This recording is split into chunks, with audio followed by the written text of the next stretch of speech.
나의 생명 나의 정성 드립니다. 이 작은 나의 생명 나의 정성 다해 주님만을 위하여서 살기 원하오니 주여 잡아주소서 나를 잡으소서 주님만을 위하여 살게 하소서. 불같은 성령으로 충만케 하옵소서. 환난이 와도 핍박이 와도 주님만 위해 살게 하소서.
모세가 그의 장인 이드로에게로 돌아가서 그에게 이르되 내가 애굽에 있는 내 형제들에게로 돌아가서 그들이 아직 살아있는지 알아보려 하오니 나로 가게 하소서. 이드로가 모세에게 평안히 가라 하니라. 여호와께서 미디안에서 모세에게 이르시되 애굽으로 돌아가라.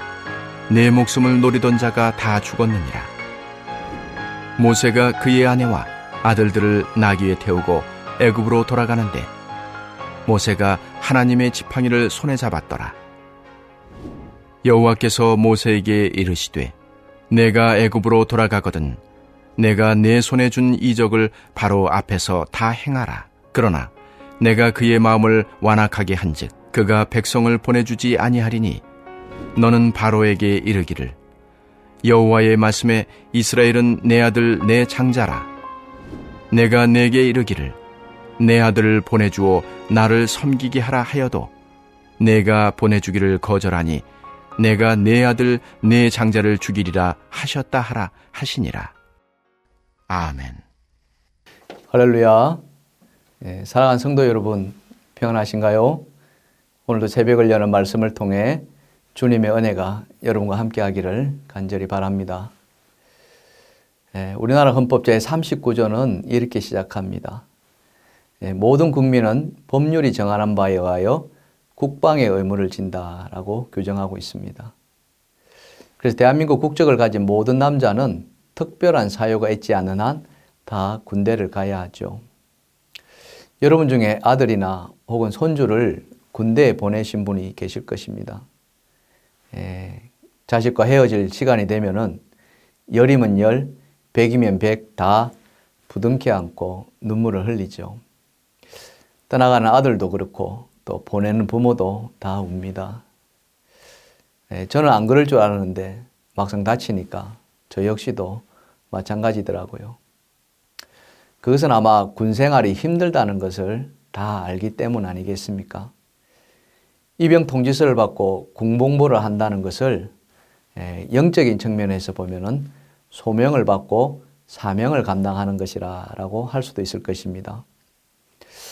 부름을 받고 사명을 감당하는 것은 결코 쉬운 일이 아니죠. 어렵고 힘듭니다. 때로는 목숨을 내놓아야 하기도 하고요. 몰세도 그랬습니다. 호렙산에서 양치는 중에 하나님을 부름을 받고 사명을 받습니다.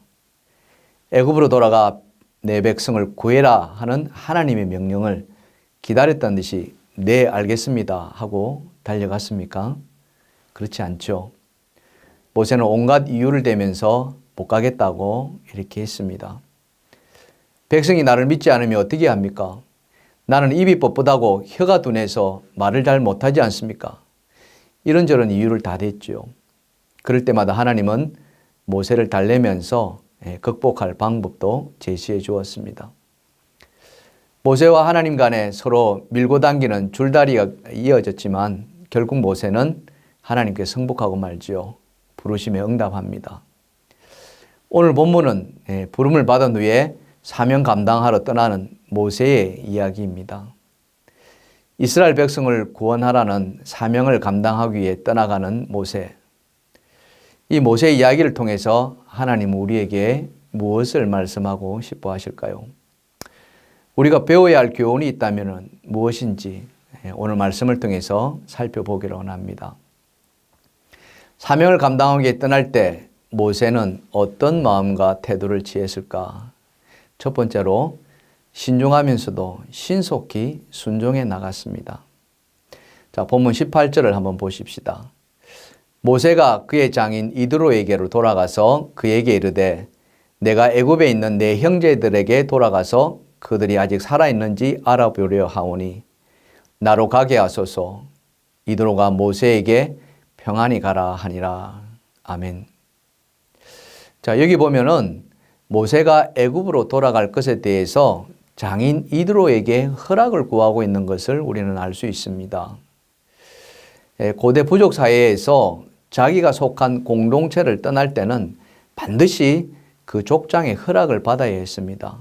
왜 그런가 하니 한 사람 한 사람이 그 부족의 생산과 군사의 원천이었기 때문에 그랬습니다. 그래서 떠날 때는 반드시 족장의 허락을 받도록 했죠. 40년 전에 어땠습니까? 모세는 그냥 애굽을 도망쳤습니다. 하지만 40년 동안 많이 단락해진 거죠. 신중해진 것입니다. 하지만 조금도 지체하지 않았고 곧바로 떠날 채비를 합니다. 그런데 가만히 생각해 보면은 떠나는 것이 과연 쉬운 일이었을까? 애굽을 도망쳐 올 때는 그는 홀홀 단신이었습니다. 그래서 자유롭게 왔습니다. 하지만 지금은 어떻습니까? 아내와 두 아들이 있습니다. 그리고 40년간 틀을 닦고 정착해 있습니다. 게다가 새 사명을 감당하기에는 그의 나이가 벌써 80이 되었지 않습니까? 80의 고령에 처자식을 데리고 40년간 정들었던 곳을 떠난다. 그것도 도망쳐 나왔던 곳으로 다시 되돌아간다. 여러분 어떨 것 같습니까? 한번 깊이 묵상해 볼 필요가 있지 않겠습니까? 내가 모세라면 어땠을까? 이런 모든 것들이 모세가 떠나기에는 사실 걸림돌이 될 수 있었습니다. 하지만 이 일이 사사로운 개인의 일이 아니라 하나님의 사명이라면 달라지는 것이죠. 신중한 결단과 신속한 순종이 있어야 하는 것입니다. 조상 아브라함이 그랬거든요. 하나님께서 아브라함에게 찾아오셔서 떠나라고 말씀하지 않습니까? 창세기 12장 1절입니다. 너는 너의 고향과 친척과 아버지의 집을 떠나 내가 내게 보여줄 땅으로 가라. 그때 아브라함 나이가 몇 살이었습니까? 75세였습니다. 고령이었죠. 갈 곳을 어딘지도 그는 몰랐습니다. 하지만 아브라함은 하나님 말씀에 결단하고 즉시 순종했다고 성경은 말씀하고 있습니다. 그것을 히브리서 11장 8절에 이렇게 말씀하고 있죠. 믿음으로 아브라함은 부르심을 받을 때에 순종하여 장래의 유업으로 받을 땅에 나아갈새 갈 바를 알지 못하고 나아갔으며. 아멘. 사랑하는 성도 여러분, 우리의 생각과 계산으로는 아닐 수 있습니다. 하지만 그럴지라도 하나님의 부르심이라면, 하나님 나라를 위한 사명이라면 우리는 신중하면서도 또 신속한 결단과 순종을 해야 하는 것입니다. 아브라함과 모세가 그것을 우리에게 잘 보여주고 있는 것이죠. 그런 여러분이 되시기를 주님의 이름으로 축복합니다. 두 번째로 사명을 감당하는 모세가 취한 태도를 보면은 그는 하나님의 말씀에 귀를 기울였다는 것입니다. 사명을 감당하기 위해서 떠날 준비를 하는 모세에게 하나님은 지속적으로 말씀하고 있습니다. 오늘 보면 19절에 보시면은 여호와께서 미디안에서 모세에게 이르시되 하고 말씀하고 있지 않습니까? 또 21절에도 보면은 여호와께서 모세에게 이르시되 라고 또 말씀하고 있죠. 그리고 마지막 22절에도 너는 바로에게 이르기를 여호와의 말씀에 라고 하시면서 바로에게 할 말을 모세에게 이루고 있음을 알 수 있습니다. 자, 이것이 의미하는 바가 무엇이겠습니까? 그것은 바로 우리 하나님께서 우리에게 사명을 부여하시고 계속해서 관심을 가지고 계신다는 것입니다. 부여한 것으로 끝내시는 것이 아니라는 것이죠. 내가 너에게 사명을 줬으니 그 다음은 네가 알아서 해. 이게 아니라는 것입니다. 하나님이 계속해서 관심을 가지시고 직접 개입해서 말씀하고 있다는 것입니다. 바로 이것이 핵심이에요. 우리가 사명을 감당할 때도 마찬가지입니다. 하나님은 모른 채 하지 아니하시고 우리와 함께 하시며 우리를 도와주신다는 것이죠. 그렇다면 이제 우리가 어떻게 해야 할까요? 사명을 받은 우리는 무엇을 해야 하겠습니까? 바로 하나님 말씀에 귀를 기울일 수 있어야 합니다. 내 혼자 알아서 해나가는 것이 아니라 하나님과 소통하면서 하나님의 뜻을 구해야 하는 것이죠. 그래서 그 하나님의 뜻을 받들어야 하는 것입니다. 우리 하나님은 결코 우리와 멀리 계신 분이 아닙니다. 언제나 우리 가까이 계시고 우리와 소통하기를 원하시는 분이시죠. 믿으시면 아멘 합시다. 사랑하는 성도 여러분, 우리 각자에게는요, 크든 작든 다 맡겨진 사명이 있습니다. 복음 전개의 사명이 있죠. 봉사와 섬김의 사명도 있습니다. 어느 것이 더 중요하고 어느 것이 덜 중요한 것 없습니다. 모두가 다 하나님의 영광을 위하고 하나님 나라 확장을 위한 것이라 믿습니다. 교회와 성도를 섬기며 이웃을 섬기며 봉사하는 것입니다. 그 사명을 감당할 때 하나님은 모른 채 하지 않습니다. 하나님 우리에게 말씀해 주시죠. 그래서 우리는 귀를 기울이시는 겁니다. 기도하는 가운데, 묵상하는 가운데, 또 설교하는 가운데 하나님 우리에게 다양한 방법으로 말씀해 주십니다. 그 말씀에 귀를 기울이시기 바랍니다. 순종하시기 바랍니다. 그런 저와 여러분 되시기를 주님의 이름으로 축원합니다. 자, 마지막으로 살펴볼 사명을 감당한 모세의 태도에서 배울 것은 모세는 자기에게 있는 것을 귀하게 여기고 사용했다는 것입니다. 본문 20절을 보십시다. 모세가 그의 아내와 아들들을 나귀에 태우고 애굽으로 돌아가는데 모세가 하나님의 지팡이를 손에 잡았더라. 아멘. 자, 모세의 손에 지팡이 하나가 들려 있습니다. 그런데 그 지팡이를 보니까 하나님의 지팡이라 했습니다. 하나님이 지팡이 뭔가 예사롭지 않지 않습니까? 하나님이 모세에게 주었다는 말이 없는데 이 지팡이는 어디에서 났을까요? 도대체 이 지팡이의 정체는 무엇일까요? 모세는 양을 치는 목자였습니다. 그래서 그의 손에는 늘 지팡이가 들려 있었죠. 목자에게 꼭 필요한 도구가 두 개 있는데 하나는 지팡이이고 또 하나는 막대기입니다. 막대기는 맹수와 싸울 때 썼고요. 지팡이는 웅덩이에 빠진 양을 구해낼 때 필요한 것이었습니다. 어려서 양을 쳤던 다윗도 시편 23편에 이것을 언급하고 있지 않습니까? 시편 23편 4절이죠. 내가 사망의 엄침한 골짜기로 다닐지라도 해를 두려워하지 않을 것은 주께서 나와 함께 하심이라 주의 지팡이와 막대기가 나를 안위하시나이다. 아멘. 모세는 자기 몸에 지닌 지팡이를 하나님의 지팡이라고 부르고 있습니다. 그 이유가 무엇일까요? 호렙산으로 시계를 잠깐 거꾸로 돌려보면은 모세가 하나님에게 백성들이 내 말을 듣지 않으면 어떻게 합니까? 라고 우려를 나타냅니다. 자기가 하나님이 보낸 사람인지 아닌지 무엇으로 증명하냐고 이렇게 하나님께 따져 묻죠. 그때 하나님이 모세에게 쥐고 있는 지팡이를 가리키고 말씀합니다. 어떻게 말씀하십니까? 출애굽기 4장 2절과 3절에 이렇게 말씀합니다. 여호와께서 그에게 이르시되 내 손에 있는 것이 무엇이냐? 그가 이르되 지팡이니이다. 여호와께서 이르시되 그것을 땅에 던지라 하시매 곧 땅에 던지니 그것이 뱀이 된지라. 아멘. 손에 든 지팡이를 던졌더니 뱀이 되었습니다. 하나님의 능력이 그 순간에 임했죠.